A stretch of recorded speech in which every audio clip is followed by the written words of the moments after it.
जय माता दी भक्तों, आज का जो वीडियो है ये है शारदीय नवरात्रि में कन्या भोज और पूजन की विधि को लेकर। अक्सर बच्चे जो भगत मुझसे जुड़े हुए हैं, दरबार से जुड़े हुए हैं, वो अक्सर मुझसे सवाल करते हैं, गुरुजी नवरात्रे आते हैं, साल में 4 बार नवरात्रे आते हैं। अब जैसे ये शारदीय नवरात्रे चल रहे हैं जो 15 अक्टूबर से शुरू हो चुके हैं 2023 में, इसमें वो जानना चाहते हैं कन्याओं को भोज कैसे कराया जाए, उनकी पूजन विधि क्या है। अक्सर हम देखा-देखी में या जो सुना हुआ है बड़ों से या जो करते आ रहे हैं, उस विधि से हम सारी चीज़ें कर लेते हैं। पर कई बार हमें नहीं पता होता है कि जो हमें ज्ञान मिला है या जो पूजन विधि हमें बताई गई है, उसमें कितना सही है और कितना गलत है। क्योंकि हमें सिखा दिया गया है तो हम वो कर रहे हैं।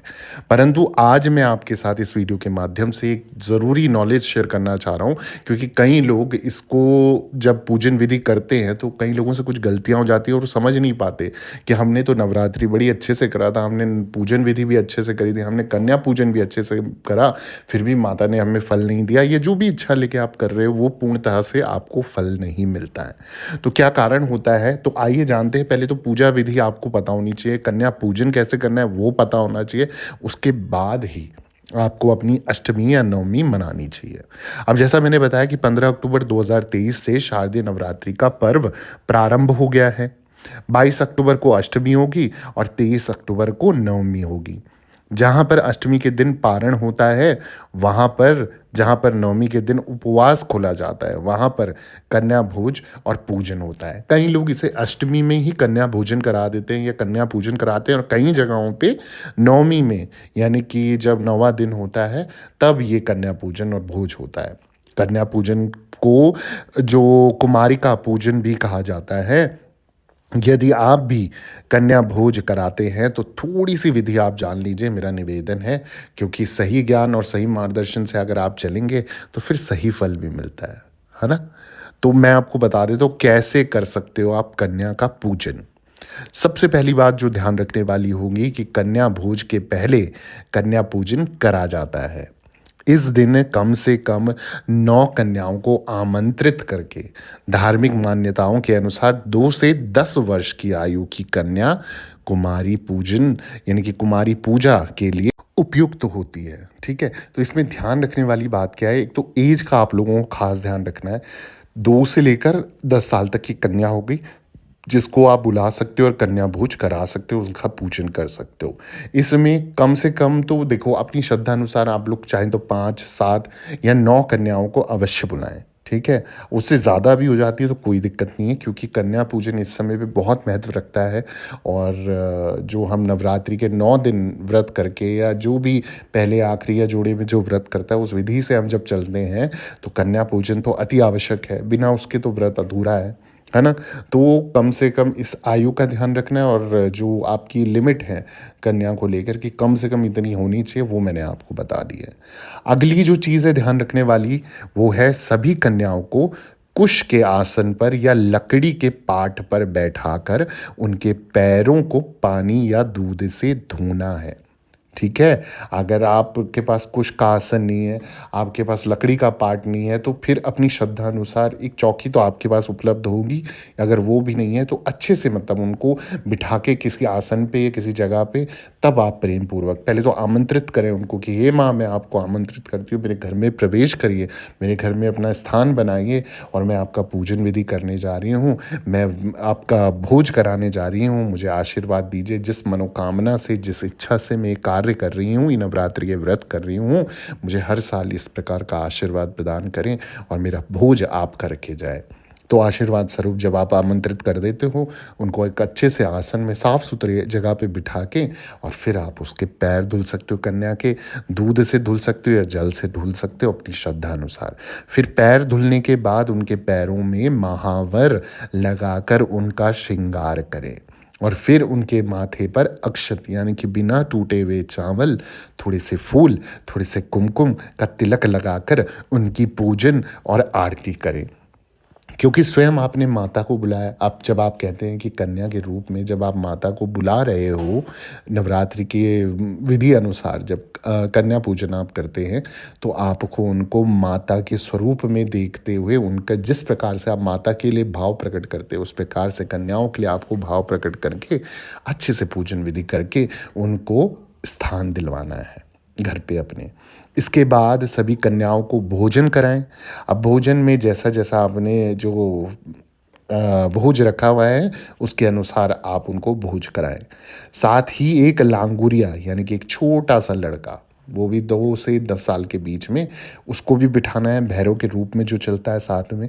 उसको खीर, पूरी, प्रसाद, हलवा, चने, सब्जी, जो भी आपने प्रसाद स्वरूप बनाया है उसके समक्ष भी आप लगाएं। उसके भी पैर आप ज़रूर धुलें और उसको भी चुनरी आप माँ के नाम की ज़रूर पहनाएं।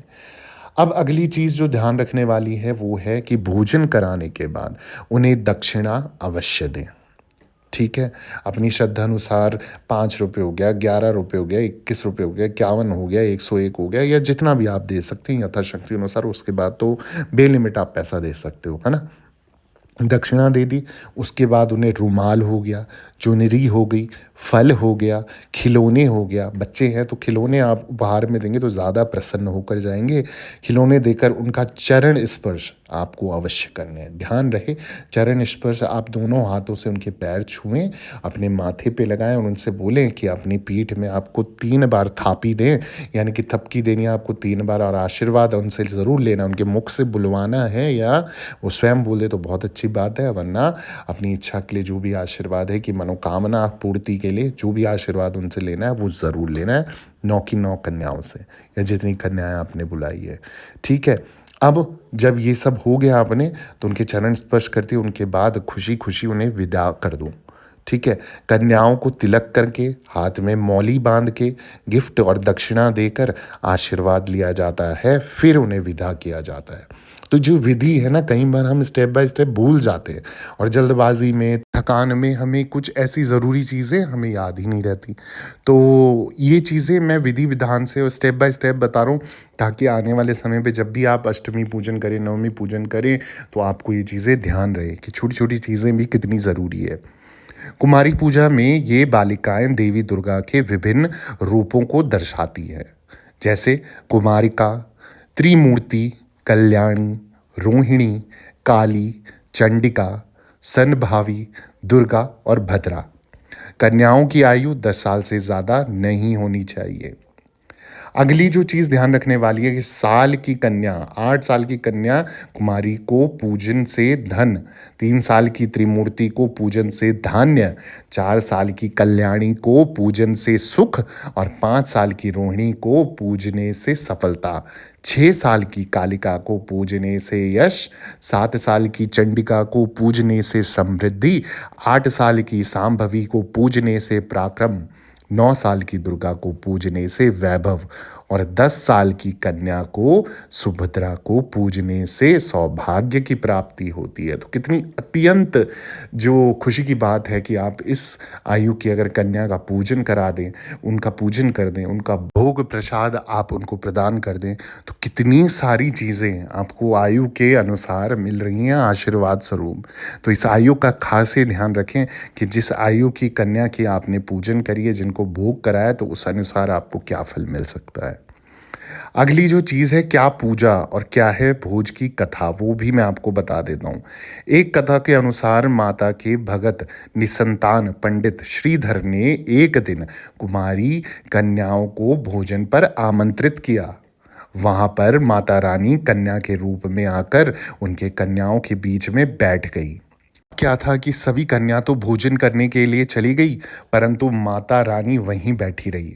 उन्होंने पंडित श्रीधर से कहा कि तुम एक भंडारा रखो, भंडारे में पूरे गांव को आमंत्रित करो। इस भंडारे में भैरवनाथ भी आया और वहीं उसके अंत का प्रारंभ हुआ। तो ये सारी विधि थी जिसके कारण कन्या पूजन या कन्या भोज कराया जाता है। वीडियो में मैंने आपको शॉर्टकट थोड़ी सी स्टोरी बता दी, क्योंकि इतना समय नहीं ले सकता, वीडियो ज़्यादा लंबी हो जाएगी, फिर आप लोग कमेंट करेंगे कि बड़ी लंबी लंबी वीडियोस बनाते हो आप। तो मैं आपसे निवेदन करता हूँ कि इस नवरात्रि अगर आप बताई हुई विधि अनुसार ये जो पूजन है और ये भोज अगर आप करवा देते हो, मैं 100% गारंटी देता हूँ आपको जो भी इच्छा होगी कन्याओं के आशीर्वाद स्वरूप, माँ भगवती के आशीर्वाद स्वरूप, और इस नवरात्रि के जो पावन अवसर पर आपकी वो मन इच्छा ज़रूर पूर्ण होगी। वीडियो आपको अगर पसंद आया ना तो चैनल को ज़रूर सब्सक्राइब कर देना, लाइक कर देना और ज़रूरतमंद लोगों के साथ, रिश्तेदारों के साथ, दोस्तों के साथ, भाई-बहनों के साथ ये वीडियो शेयर कर दो अगर आपके भी कोई लोग ऐसी गलती करते हैं पूजन विधि में। ठीक है? बाकी कमेंट में जय माता दी, हैप्पी नवरात्रि ज़रूर लिख देना और माता रानी आप लोगों के ऊपर अपरंपार आशीर्वाद बरसाती रहे इस नवरात्रे। हर नवरात्रे आपकी दिन दुगनी रात चौगुनी तरक्की हो। सभी भक्तों को हैप्पी नवरात्रि। जय माता दी, जय माँ डाठ काली।